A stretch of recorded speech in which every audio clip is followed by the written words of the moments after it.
Okay, we are live, and you just saw roll number 6. Accidents do happen.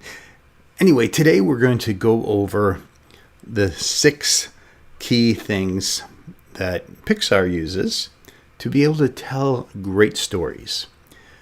So let's say instead of calling it the 6 great things, we'll just call it the 6 rules. How's that sound? So let's get started.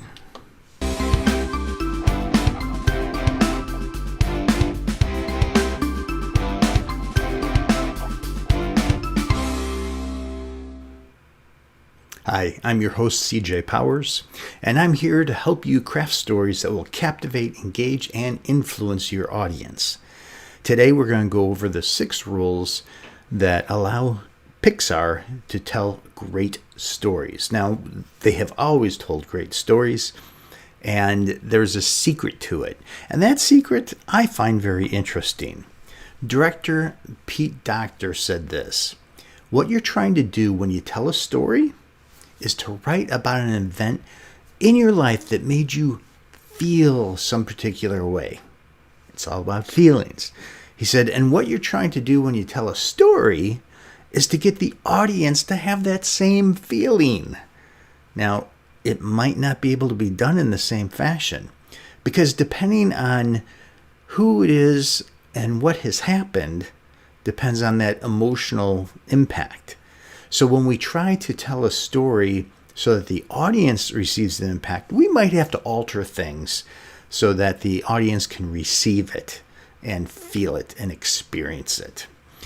So what we're going to do today is we're going to talk about that, and we are going to do it from the standpoint of, oh, hello there. I just saw the comment. So welcome. Glad you could make it. I appreciate you being here today. Anyway, what we're going to do is we're going to go over those principles, and we're going to start with rule number 1. Every story you tell, whether it's in business or in your community group or religious group or even to your family, the story has to be universal. Now, what that means is that it has to be easily understood by a lot of different people. One of the ways that PIXAR makes their stories universal is that they tend to tell it from the standpoint of visualization. In other words, they show it rather than tell it. Now, we don't always have that luxury, but the more we describe things and share things from the perspective of what can be seen, that is visualization, and that is always universal. Now, if you have to use words, that's okay. Words sometimes, like what I'm doing now, helps us quite a bit because I am sharing words that will make a difference. The key is, am I sharing words that you can easily understand? If I start talking about certain thingamabobs or industry slang or jargon, you may or may not understand what it is. I saw not too long ago a guy did a YouTube video where he actually talked for about a minute, and all he used was jargon, which to me was an incredible thing. Janet says, "I love this topic." And we love you, Janet. So here's the thing. When we are talking about making something universal, we want it to be something that any culture can understand if possible. You know, one of the reasons the Avengers are so popular, Marvel Studios Avengers, is because they used very, very little dialogue. Most of it was visual. But when they did use dialogue, they spoke in simple vocabulary. If you're putting together a website, you want to tell your story at an 8th grade, maybe a 9th grade level. You don't want to go above that. Why? Because most people won't follow it or understand it, or they'll find it too hard and difficult to read. So you always want to write in an 8th grade or 9th grade level. Just a little tip for you, don't ever use adverbs. Get rid of those. They slow down the reading process. Anyway, you get the idea. We want universal stories. The second rule that PIXAR uses is that they say that great stories have a clear structure and purpose. Okay, there's two things here that we have to talk about, the structure and the purpose. So let's do it from the standpoint of structure first. We know that you have to have a beginning to your story, a middle to your story, and an end to your story. Just the structure alone suggests that there's a purpose to the story. See, the beginning gives you the backstory, the information. The middle gives you the struggle or the things that need to be overcome. And then the end gives you the resolve and what the benefit or the success factor is. That means you've had a progression, and it also means that you've had a purpose. If I'm telling a business story, my purpose might be to close a sales deal. Or maybe I'm trying to tell a story that causes a person to realize that they have a need that they didn't know they had before. Or what about a streamer? What if that person is trying to figure out, what do I do next with my show? They have to go back to their core purpose, figure out what that is, if they've gotten off from it, and they have to create a straight path. So, for instance, my purpose for this show has been to create stories that will captivate, engage, and influence your audience. In other words, everything I go to do has to help you improve things with your audience. Now, again, your audience could be your family, it could be friends, could be congregants, business associates, customers, whatever it is. But we have to find ways to help you improve. So the structure is critically important, and you have to have a purpose for that structure to be effective. Actually, the structure makes the purpose obvious. Okay, so that's what we've just gone over. Let's go to the next rule. The next rule is great stories have a character to root for. Okay, now this one, I love this because everybody wants to cheer somebody on. Everybody wants to feel good and be in a position where it's like, yes, yes. In a good thriller, you'll notice there's points in the story where they're going, yes. And then there's points where they're going, no, yes, no, yes, no.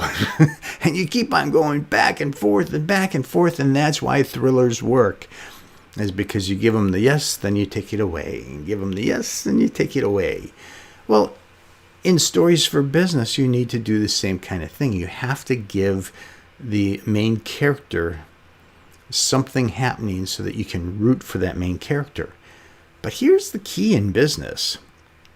Your audience, your client, is the main character. So you have to help the audience understand how to root for themselves. That's right. It's all about you, the customer, or you, the audience. When you're sharing a story, get them to start rooting for themselves. They can do it. So for instance, for rule number 3, I can say to you, I can cheer you on a little bit by saying you can create great stories by finding out a little bit more about who your customer or your audience is, and then find a way within your story so that they start rooting for that main character and suddenly realize it's them. There you go. Quick little rule. Okay, number 4. Great stories appeal to our deepest emotions. All right, this thing is important. Our deepest emotions. When you're creating a story, when you are building this purpose to get to your audience, you have to understand what their need is. What is their hurt? What is their pain? What are they struggling with? If you know that, and you know what a good solution might be, you now have a problem and a solution. A problem and a solution. Wow. It sounds like you can start in the beginning with the problem, move them through and remind them of the struggles that they have, introduce the solution, and voila, they are suddenly satisfied. There you go. Everybody has a problem. Everybody has a need. So when we are talking about that story structure, we're talking about something that is universal, that fits everybody. So it's always your customer that needs it. So deepest emotions, you got to go there. You have to figure out, what is it that stirred me so much that I needed to have that solution for myself? And what stirred me so much that I needed to give it to other people with that same need? That stirring, find a way to tell a story about that stirring. It's that simple. Okay, it's not really simple, but you get the idea. The fifth rule is that the great story, they have surprises in them. They have unexpected things that happen. They have little twists in the plot, turns, something startling, something that causes a person to go, or, you have to have that kind of an energy change, kind of like a roller coaster. If you put somebody on a roller coaster and take them for a ride and they go up and down and corkscrew and that, that is entertaining. And what is entertainment all about? Well, entertainment, if you go back to the root words and how it was built originally, it means to open the mind. That's right. Entertainment was designed to open the mind so you could give the person the information they needed. So when you go to tell a story, the story is for two purposes. One is to open their mind, so you have to entertain them. And the other is to help them to remember the solution. Story is very memorable. If I lecture you today, by tomorrow you'll remember about 15% of it unless you took notes. Or unless you replayed what I said in your mind. If we check in on you on Monday, now you've lost even more of that information. Again, unless you do a recall and rework through it in your mind. But if I tell you a story and it's emotional and touches you because it's a universal story, you'll remember that story for months to come. Some stories you'll remember for years, some for decades. I'll never forget the day when I heard a guy talking about the fact that he heard barking and commotion in his backyard, and he went outside and there were two dogs that were fighting at each other. One was a dark dog that was really big. The other one was lighter with speckles on it. And he too, he wasn't as big, but he was ferocious. So you had the big guy and the ferocious guy, and they were battling it out and biting and nipping at each other's legs and jaws. And the little boy in that house came out and saw and turned to the other person who had stepped outside and said, "Which dog is going to win?" Well, that story was based on an old Indian story. And the bottom line is, the answer is, the one who you feed is going to win. The one with the strength is going to win. The one with the endurance is going to win. You can turn the story into anything you want. But the telling of it needs to be emotional. And when that story was first told to me, it was told to me over 30 years ago. And while I don't remember the exact way it was told, I still remember the story. So that's important. You need to have that story value. And story with entertainment value means that there's surprising things and unexpected things that continue to happen. Then the last rule is that you want stories that are simple and focused. So what is that one key point that you're going to tell? What is that one thing that your audience needs to know? If they have a specific problem, how are you going to address that problem and introduce them to the solution?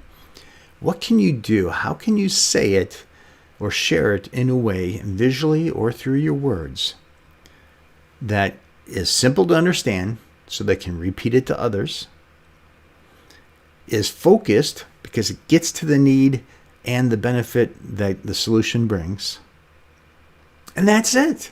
Forget all the other things. There's a fun story I used to tell that took a long time, and it was really big and convoluted. And everyone was like, what? Huh? And it finally got to the end, and they were like, oh, that's a joke. Yeah, okay, I clearly didn't tell that the right way.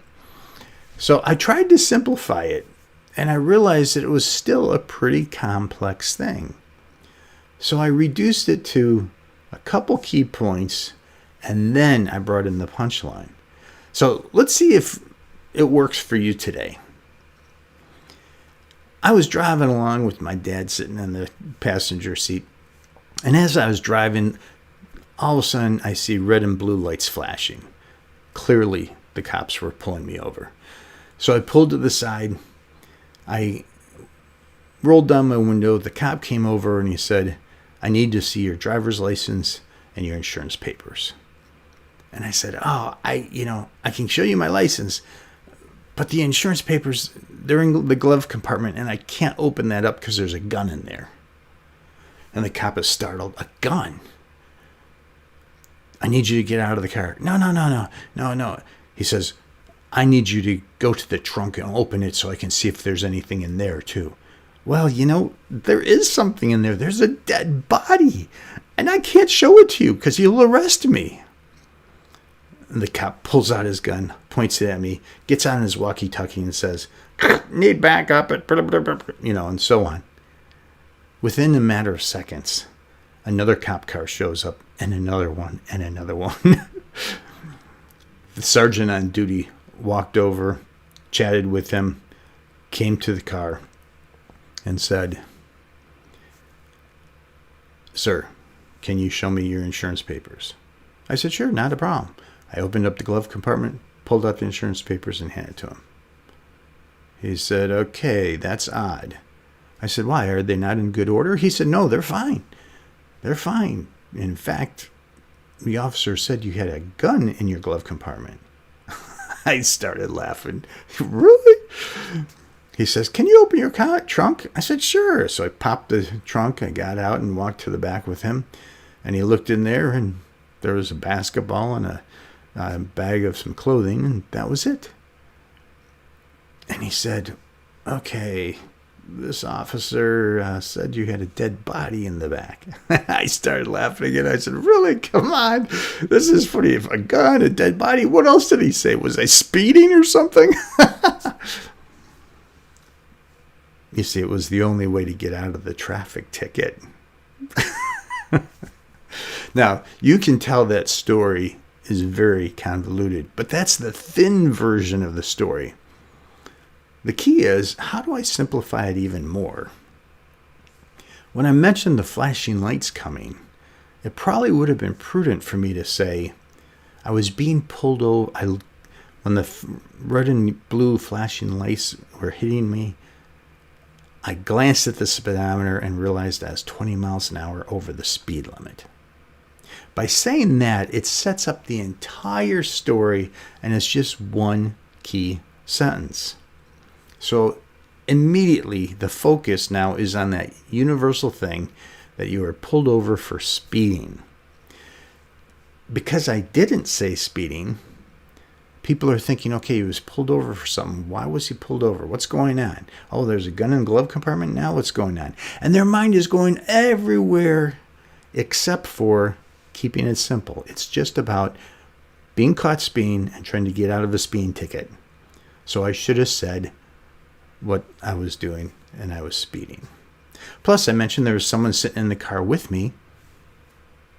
There's no reason to say anyone was in the car with me. It didn't add to the story.